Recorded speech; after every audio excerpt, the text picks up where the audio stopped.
Love Medicine by Louise Erdrich.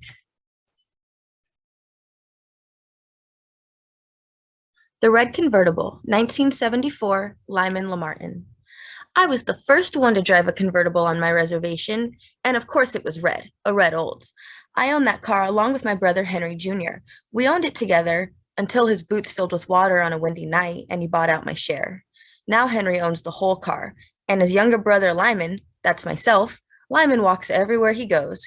How did I earn enough money to buy my share in the first place? My one talent was I could always make money. I had a touch for it, unusual in a Chippewa. From the first, I was different that way, and everyone recognized it.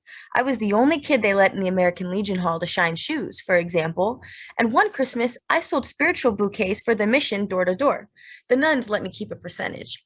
Once I started, it seemed the more money I made, the easier the money came. Everyone encouraged it. When I was 15, I got a job washing dishes at the Joliet Cafe, and that was where my first big break happened. It wasn't long before I was promoted to bussing tables, and then the short order cook quit, and I was hired to take her place. No sooner than you know it, I was managing the Joliet.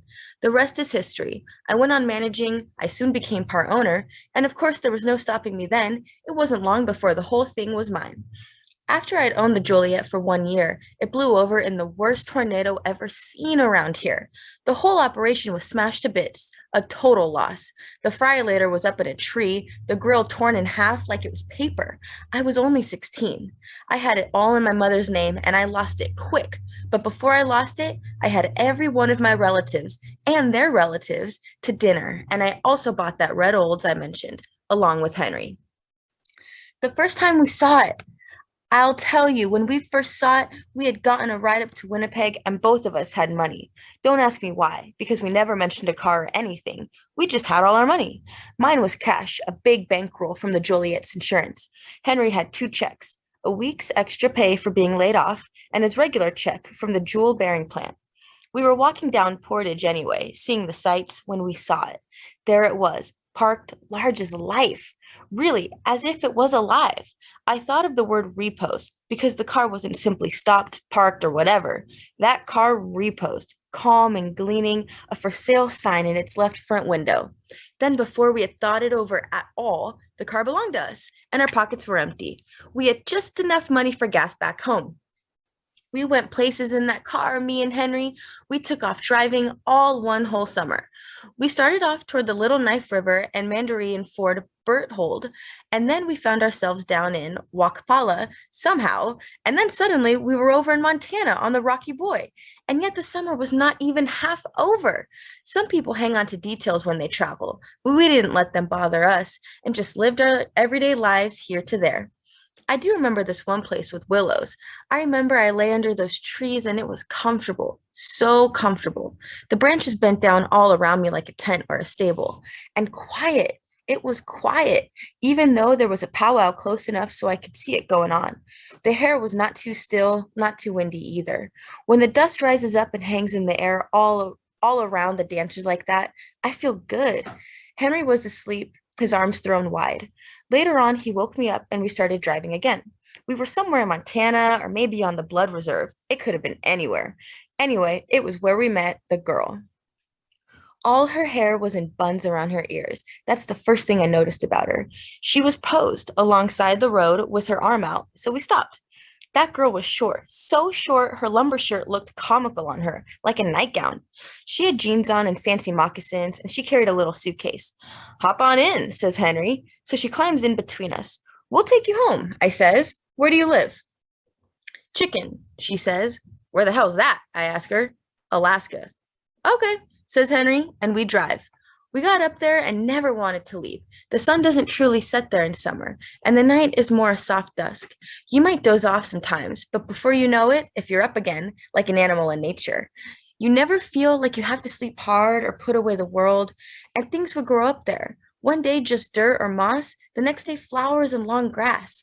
The girl's name was Susie. Her family really took to us. They fed us and put us up. We had our own tent to live in by their house, and the kids would be in and out of there all day and night. They couldn't get over me and Henry being brothers. We looked so different. We told them we knew we had the same mother anyway. One night, Susie came in to visit us. She sat around in the tent talking of this and that. The season was changing, it was getting darker by that time, and the cold was even just getting a little mean. I told her it was time for us to go. She stood up on a chair.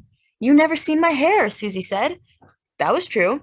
She was standing on a chair, but still, when she unclipped her buns, the hair reached all the way to the ground. Our eyes opened. You couldn't tell how much hair she had when it was rolled up so neatly. Then my brother Henry did something funny. He went up to the chair and said, "Jump on my shoulders." So she did just that, and her hair reached down past his waist, and he started twirling this way and that, so her hair was flung out from side to side. I always wondered what it was like to have long, pretty hair, Henry says. Well, we laughed. It was a funny sight, the way he did it. The next morning, we got up and took leave of those people. On to greener pastures, as they say. It was down through Spokane and across Idaho, then Montana, and very soon we were racing the weather right along under the Canadian border through Columbus, Des Lacs, and then we were in Bottineau County and soon home. We made most of the trip that summer without putting up the car hood at all. We got home just in time, it turned out, for the Army to remember Henry had signed up to join it. I don't wonder that the Army was so glad to get my brother that they turned him into a Marine. He was built like a brick outhouse anyway. We liked to tease him that they really wanted him for his Indian nose. He had a nose big and sharp like a hatchet, like the nose on Red Tomahawk, the Indian who killed Sitting Bull, whose profile is on signs all along the North Dakota highways. Henry was off to training camp, came home once during Christmas, then the next thing you know, we got an overseas letter from him. It was 1970, and he said he was stationed up in the Northern Hill Country. Whereabouts, I did not know. He wasn't such a hot letter writer, and only got off two before the enemy caught him. I could never keep it straight, which direction those good Vietnam soldiers were from. I wrote him back several times, and even though I didn't know if those letters would get through, I kept him informed all about the car. Most of the time, I had it up on blocks in the yard or half taken apart because that long trip did a hard job on it under the hood. I always had good luck with numbers and never worried about the draft myself. I never even had to think about what my number was, but Henry was never lucky in the same way as me. It was at least 3 years before Henry came home. By then, I guess the whole war was solved in the government's mind, but for him, it would keep on going. In those years, I put his car into almost perfect shape. I always thought of it as his car while he was gone, even though when he left, he said, "Now it's yours," and threw me his key. "Thanks for the extra key," I said. "I'll put it up in your drawer just in case I need it," he laughed. When he came home, though Henry was very different, and I'll say this, the change was no good. You could hardly expect him to change for the better, I know, but he was quiet, so quiet, and never comfortable sitting still anywhere, but always up and moving around. I thought back to times we'd sat still for whole afternoons, never moving a muscle, just shifting our weight along the ground, talking to whoever sat with us, watching things. He'd always had a joke then, too, and now you couldn't get him to laugh, or when he did, it was more the sound of a man choking, a sound that stopped up the throats of other people around him. They got to leaving him alone most of the time, and I didn't blame them. It was a fact. Henry was jumpy and mean. I bought a color TV for my mom and the rest of us while Henry was away. Money still came very easy. I was sorry I'd ever bought it, though, because of Henry. I was also sorry I'd bought color, because with black and white, the pictures seem older and farther away. But what are you going to do? He sat in front of it, watching it, and that was the only time he was completely still. But it was the kind of stillness that you see in a rabbit when it freezes and before it will bolt. He was not easy. He sat in his chair gripping the armrest with all his might, as if the chair itself was moving at a high speed, and if he let go at all, he would rocket forward and maybe crash right through the set. Once I was in the room watching TV with Henry, and I heard his teeth click at something. I looked over, and he'd bitten through his lip. Blood was going down his chin. I tell you, right then I wanted to smash that tube into pieces. I went over to it, but Henry must have known what I was up to. He rushed from his chair and shoved me out of the way against the wall. I told myself he didn't know what he was doing. My mom came in, turned the set off real quick, and told us she had made something for supper. So we went and sat down. There was still blood going down Henry's chin, but he didn't even notice it. And no one said anything, even though every time he took a bite of his bread, his blood fell onto it until he was eating his own blood mixed in with the food. While Henry was not around, we talked about what was going to happen to him. There were no Indian doctors on the reservation, and my mom couldn't come around to trusting the old man, Moses Pillager, because he courted her long ago and was jealous of her husband. He might take revenge through her son. We were afraid that if we brought Henry to a regular hospital, they would keep him. They don't fix them in those places, Mom said. They just give them drugs. We wouldn't get him there in the first place, I agreed. So let's just forget about it. Then I thought about the car. Henry had not even looked at the car since he'd gotten home, though, like I said, it was in tip top condition and ready to drive. I thought the car might bring the old Henry back somehow, so I bided my time and waited for my chance to interest him in the vehicle.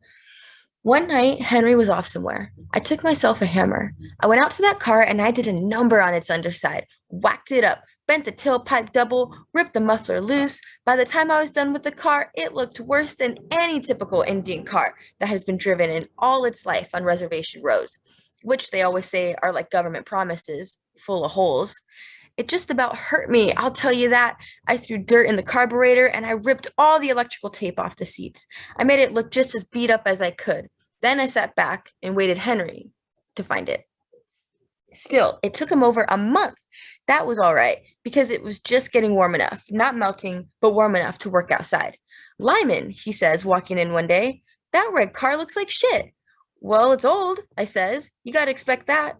No way, says Henry. That car's a classic, but you went and ran the piss right out of it, Lyman, and you know I don't deserve that. I kept that car in A1 shape. You don't remember. You're too young. But when I left, that car was running like a watch. Now, I don't even know if I can get it to start again, let alone get it anywhere near its old condition. Well, you try, I said, like I was getting mad, but I say it's a piece of junk. Then I walked out before he could realize I knew he'd strung together more than 6 words at a time. After that, I thought he'd freeze himself to death working on that car. He was out there all day, and at night, he rigged up a little lamp, ran a cord out the window, and had himself some light to see by while he worked. He was better than he had been before, but that's still not saying much. It was easier for him to do the things the rest of us did. He was more slowly and didn't jump up and down during the meal to get this or that or look out the window. I put my hand in the back of the TV set, I admit, and filled it around with it good, so that it was almost impossible now to get a clear picture. He didn't look at it very often anyway. He was always out with that car or going off to get parts for it. By the time it was really melting outside, he had it fixed. I had been feeling down in the dumps about Henry around this time. We had always been together before, Henry and Lyman, but he was such a loner now that I didn't know how to take it. So I jumped at the chance one day when Henry seemed friendly. It's not that he smiled or anything. He just said, let's take that old shipbox for a spin. Just the way he said it made me think he could be coming around. When we went out to the car, it was spring. The sun was shining very bright. My only sister, Bonita, who was just 11 years old, came out and made us stand together for a picture. Henry leaned his elbow on the red car's windshield, and he took his other arm and put it over my shoulder, very carefully, as though it was heavy for him to lift, and he didn't want to bring the weight down all at once. Smile, Bonita said, and he did. That picture. I never look at it anymore. A few months ago, I don't know why, I got this picture out and tacked it on the wall. I felt good about Henry at the time, close to him. I felt like having his picture on the wall until one night when I was looking at television. I was a little drunk and stoned. I looked up at the wall and Henry was staring at me. I don't know what it was, but his smile had changed, or maybe it was gone. All I know is I couldn't stay in the same room as that picture. I was shaking. I got up, closed the door, and went into the kitchen. A little later, my friend Ray came over, and we both went back to that room. We put the picture in a brown bag, folded the bag over and over tightly, then put it away back in the closet. I still see that picture now, as if it tugs at me whenever I pass that closet door. The picture is very clear in my mind. It was so sunny that day, Henry had to squint against the glare. Or maybe the camera Bonita held flashed like a mirror, blinding him before she snapped the picture. My face is right out in the sun, big and round, but he might have drawn back because the shadows on his face are deep as holes. There are two shadows curved like little books around the ends of his smile, as if to frame it and try to keep face. He had his field jacket on, and the worn-in clothes he'd come back in and kept wearing ever since. After Bonita took the picture, she went into the house and we got into the car. There was a full cooler in the trunk. We started off east toward Pembina and the Red River because Henry said he wanted to see the high water. The trip over there was beautiful. When everything starts changing, drying up, clearing off, you feel like your whole life is starting. Henry felt it too. The top was down and the car hummed like a top. He'd really put it back in shape. Even the tape on the seats was very carefully put down and glued back in layers. It's not that he smiled again or even joked, but his face looked to me as if it was clear, more peaceful. It looked as though he wasn't thinking of anything in particular except the bare fields and windbreaks and houses we were passing. The river was high and full of winter trash when we got there. The sun was still out, but it was colder by the river. There were still little clumps of dirty snow here and there on the banks. The water hadn't gone over the banks yet, but it would, you could tell. It was just at its limit, hard swollen, glossy like an old gray scar. We made ourselves a fire, and we sat down and watched the current go. As I watched it, I felt something squeezing inside of me and tightening and trying to let go all at the same time. I knew I was not just feeling it myself. I knew I was feeling what Henry was going through at that moment, except that I couldn't stand it, the closing and opening. I jumped to my feet. I took Henry by the shoulders and I started shaking him. Wake up, I says. Wake up, wake up, wake up. I didn't know what had come over me. I sat down beside him again. His face was totally white and hard. Then it broke, like stones break all of a sudden when water boils up inside them. I know it, he says. I know it. I can't help it. It's no use. We start talking. He said he knew what I'd done with the car. It was obvious it had been whacked out of shape and not just neglected. He said he wanted to give the car to me for good now. It was no use. He said he'd fixed it just to give it back, and I should take it. No way, I says. I don't want it. That's okay, he says. You take it. I don't want it though, I says back to him, and then to emphasize, just to emphasize, you understand. I touch his shoulder. He slaps my hand off. Take that car, he says. No, I say. Make me. I say, and then he grabs my jacket and rips the arm loose. That jacket is a class act, suede with tags and zippers. I push Henry backwards off the log. He jumps up and balls me over. We go down in a clinch and come up swinging hard, for all we're worth with our fists. He socks my jaw so hard I feel like it swings loose. Then I'm at his rib cage and land a good one under his chin so his head snaps back. He's dazzled. He looks at me and I look at him, and then his eyes are full of tears and blood, and at first I think he's crying. But no, he's laughing. Ha ha, he says, ha, take good care of it. Okay, I says, okay, no problem. Ha ha. I can't help it. I start laughing too. My face feels fat and strange, and after a while I get a beer from the cooler in the trunk, and when I hand it to Henry, he takes his shirt and wipes my germs off. Hoof and mouth disease, he says. For some reason, this cracks me up, and so we're really laughing for a while. And then we drink all the rest of the beers one by one and throw them in the river and see how far, how fast the current takes them before they fill up and sink. You want to go on back? I ask for a while. Maybe we could snag a couple nice cash paw girls. He says nothing, but I can tell his mood is turning again. They're all crazy, the girls up there, every damn one of them. You're crazy too, I say, to jolly him up. Crazy Lamartin boys. He looks as though he will take this wrong at first. His face twists, then clears, and he jumps on his feet. That's right, he says. Crazier in hell, crazy Indians. I think it's the old Henry again. He throws off his jacket and starts springing his legs up from the knees like a fancy dancer. He's down doing something between a grass dance and a bunny hop. No kind of dance I ever saw before, but neither has anyone else on all this green growing earth. He's wild. He wants to pitch whoopee. He's up and at me and all over. All this time I'm laughing so hard my belly is getting tied up in a knot. Got to cool me off, he shouts all of a sudden. Then he runs over to the river and jumps in. There's boards and other things in the current. It's so high. No sound comes from the river after the splash he makes, so I run right over. I look around. It's getting dark. I see he's halfway across the river already, and I know he didn't swim there, but the current took him. It's far. I hear his voice, though, very clearly across it. My boots are filling, he says. He says this in a normal voice, like he just noticed and doesn't know what to think of it. Then he's gone. A branch comes by, another branch, and I go in. By the time I get out of the river, off the snag I pulled myself onto, the sun is down. I walk back to the car, turn on the high beams, and drive it up the bank. I put it in first gear, and then I take my foot off the clutch. I get out, close the door, and watch it plow softly into the water. The headlights reach in as they go down, searching, still lit even after the water swirls over the back end. I wait. The wires short out. It's all finally dark. And then there was only the water, the sound of it going and running and going and running and running.